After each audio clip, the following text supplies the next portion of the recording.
Hi అండి, welcome back to our channel Revathi royal అమ్మ చేతి వంటలు. నేను ఈరోజు ఆంధ్ర స్టైల్లో పిట్టి ఎలా చేయాలో చూపిస్తానండి. ఫస్ట్ దానికి 2 కప్పుల రైస్ ఫ్లోర్ తీసుకోవాలండి. బియ్యం పిండిని తీసుకొని వేడి నీళ్ళు ఉంటాయి కదండి, కొన్ని వేడి చేసుకొని ఆ వాటర్ని వేసి కలుపుకోవాలండి. బాగా వేడి నీళ్ళే తీసుకోవాలండి, హాట్ వాటరే తీసుకోవాలి, కూల్ వాటర్ అయితే వేసుకోకూడదు. పిండిని మంచిగా కలుపుకోవాలండి. కొంచెం వాటర్ తక్కువైతే కొంచెం వేసుకుంటూ, వాటర్ కొంచెం కొంచెం వేసుకుంటూ కలుపుకోవాలండి.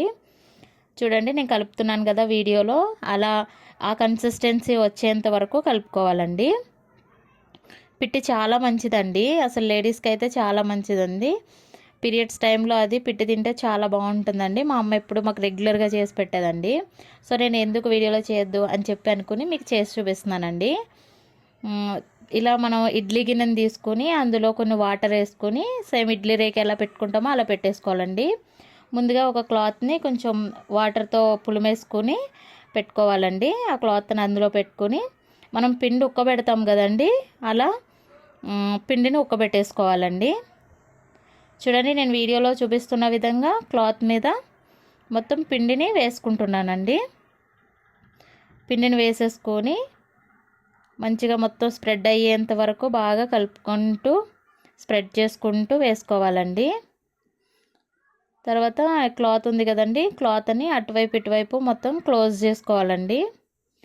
నేను ఇంగ్రీడియంట్స్ మీకు పక్కన ఇస్తున్నాను చూడండి. జస్ట్ దీనికి కావాల్సిన 3 ఇంగ్రీడియంట్స్ అండి. బెల్లము, బియ్యం పిండి ఉంటే సరిపోతుందండి.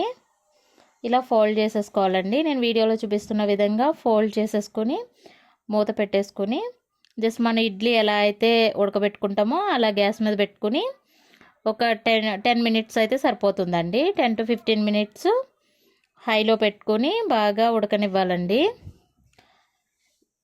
ఉడికేలోపు మనం కొంచెం బెల్లం తీసుకొని దాన్ని తురుముకొని పెట్టుకోవాలండి. యాక్చువల్లీ నేను మెత్తని బెల్లం తీసుకున్నాను, సో దాన్ని చూడండి ఎలా దంచుకుంటున్నాను. మనం ఇంకా పొడి బెల్లం అయితే బాగుంటుందండి. నేను మెత్త బెల్లం తీసుకున్నాను. ఉడికిందా లేదా అని మనం ఇలా చూసుకోవాలండి. స్పూన్తో అప్పుడప్పుడు ఇలా చూసుకుంటూ ఉండాలి. ఉడికిపోతే కనుక మన స్పూన్కి అంటుకోకుండా వచ్చేస్తుందండి.